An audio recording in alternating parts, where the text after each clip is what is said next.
shit. Go ahead. Yeah, man. Well, shit. Let's move on. Hold on. I just undo that because I deleted. All right, cool. Never mind. Um, so I would love to know your thoughts on this, Lonzo. The famous, and I say famous or infamous, Jordan Downs projects were demolished this past weekend, and it looks like they plan on building a new urban village. I put that in quotes, with more than 700 homes, 9 acres of park space, and a shopping center. What are your thoughts on the demolishing of the Jordan Downs projects, where Menace to Society was filmed in, for anyone out there who wants a reference? Well, you know what? Every once in a while, gentrification or reconstruction has a place in society. I think that's one of them. I've been over there. I've seen some new developments, and they look a lot better. You know, the Jordan Downs was called the project for a reason. Back in the day when they were built, they had different kind of projects they built. They built projects in Chicago. They were called Cabrini Green, and those projects were built up. Okay, these projects were built spread out. Okay, and there was a study to see how the different designs affected the mindsets of the people. Okay, oh yeah, that's why they call them the projects. Okay, this is a known. Google it. Yeah, I've known. I didn't know that part of it. That's interesting. Okay. Google it. So they did studies to see how the effects were back east. The cities a lot smaller, territories a lot tighter, so they built their projects, multi-story. You might have 15, 20 stories up, but no elevator. Okay. In LA, they built projects. We had more land. They spread them out, but you living in like a damn, in some cases, just shy of a boot camp or army base, because a lot of that shit, some of that shit was previously army bases, depending on where it is. Some of that shit was previously army bases, okay, and they eventually gave them up to the public.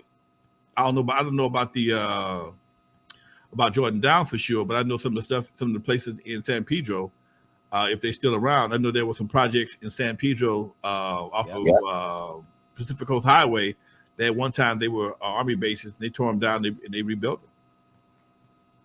So yeah, folks. Rashad Cobb, much love to you, Doc. Much Hey, love. good looking out. He says, "What up, Lonzo and Dusty? Just wanted to say, everyone keep Marlon's mom in their prayers during her treatment. Also, Dusty, can you do a Spice One mix next? I don't know many songs. Lonzo, do you know Spice?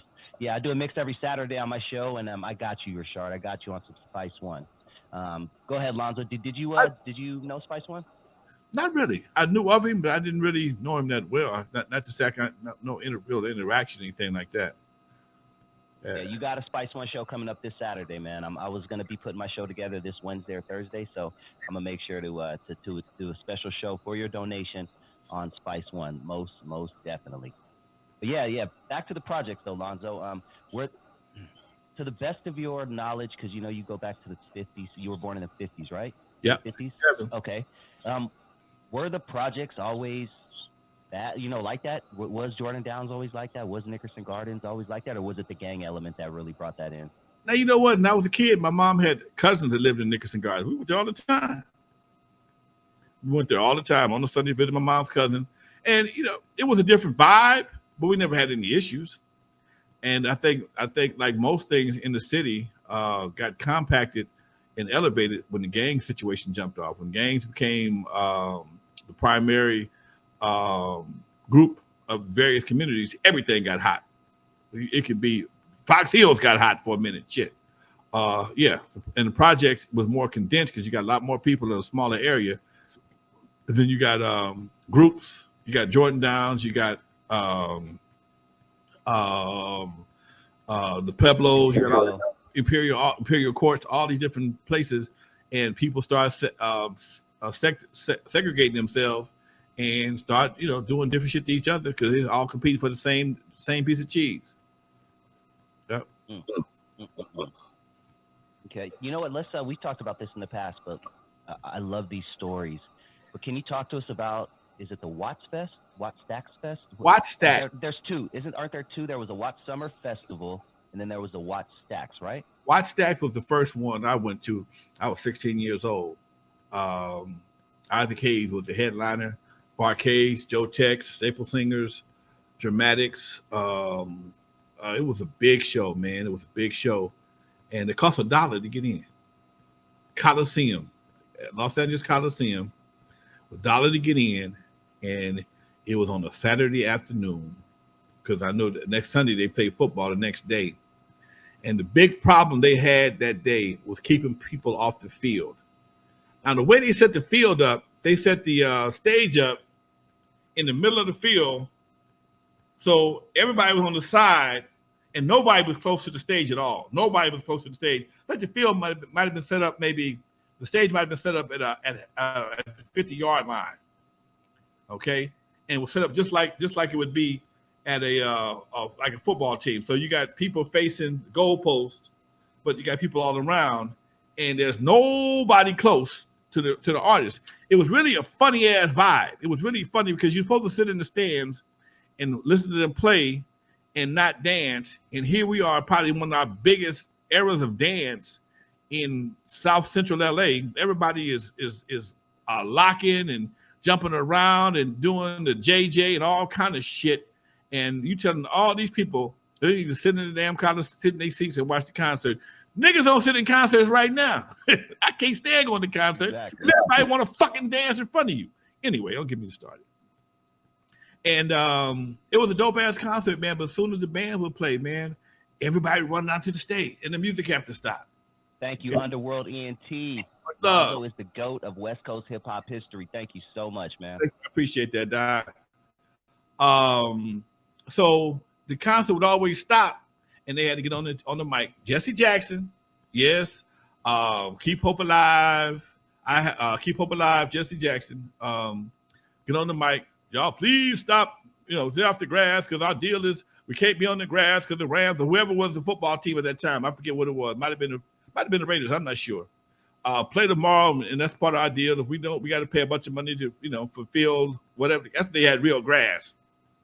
And I remember this. You won't see this no place else. You will not see this any place else. First of all, the biggest lie was told that there was no problems. Bullshit. Okay? Bullshit. I listened to Al Sharpton one day. I started to call this show, call him you a perm-headed lie, because I was there, okay? That shit was terrifying. That shit was terrifying, okay? Because every few minutes, somebody would run down to the field. I mean, hundreds of people, okay? And it got to be real frustrating to those who did go on the field. And they told them to make a dance on the track. Then they said they couldn't dance on the track. And then Jesse Jackson, Keep Hope Alive, Jesse Jackson, told the Crips to form a human chain around the track of the Coliseum. And everybody was like, what the fuck did you just say? Yes, Crips, hold hands. And they did it. They did it. They was holding hands. And LAPD, I'm like, I need to get the fuck. I didn't drive, though. I had my buddy drove. I couldn't get the fuck out of here. LAPD threw their hands up and when sit their asses up behind by the Olympic sign. They was like, fuck that, I'm not going down there. And they wasn't fucking with it for a minute. And the Crips held the line for a minute. As soon as the band started playing, people still, understand this. The Crips had not been nationally introduced yet. They was hood, they was still popular. Jamel, took him, all of them was there, but they hadn't made their citywide reputation yet. And sure enough, you had old niggas, damn well this nigga no gangbanging, but niggas was trying to keep their leather jackets, so they was joining they got a temporary membership to the Crips to try and survive the day. And man, as soon as people came down there, folks started beating people's ass. As soon as it was holding hands, as soon as people would come to the track, they started bombing on people. And then they realized that ain't gonna work either. Okay? Because back then, security guards would beat your ass, and these niggas were beating ass. So Jesse gave that idea. Then he had the police come back in, and they came back and reinforced it. But the vibe of the day was so it was a good potential. I'm gonna back up a little bit. It wasn't horrible. It's just that you had pockets of brothers running around taking niggas' jackets. And I never forget, I'm gonna tell you, I said it before, I'm gonna say it again. I'm in the bathroom.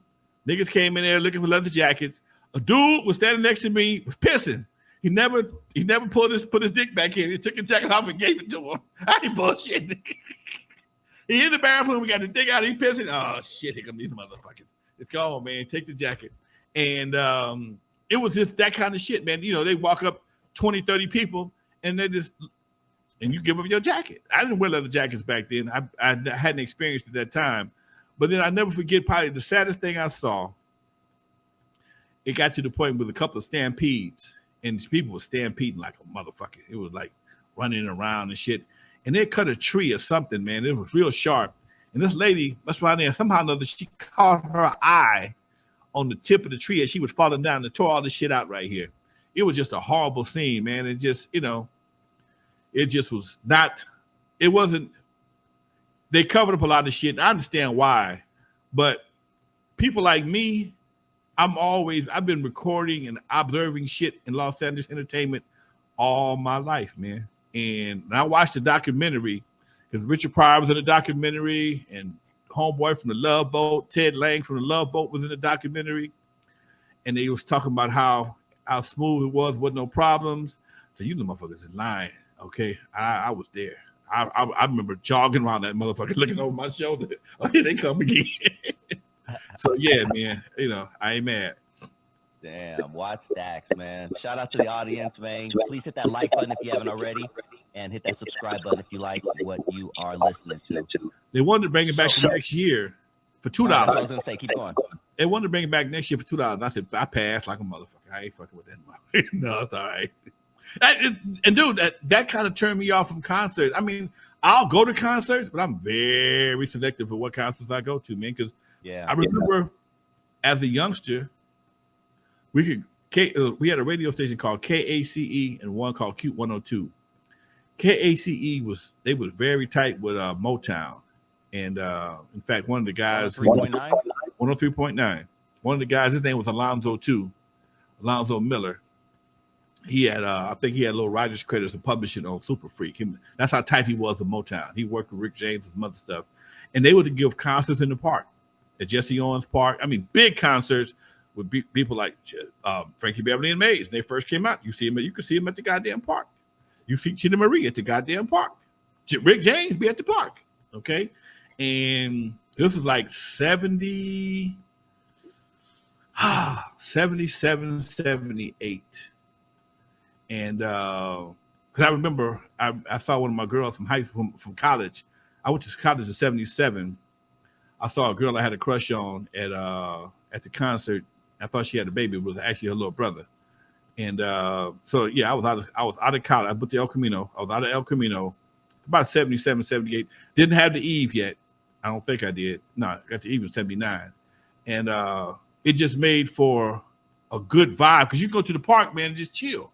Just fucking chill. And you heard Super Freak for the first time, okay? Or maybe one of them Rick James albums from the very first time, because that was part of their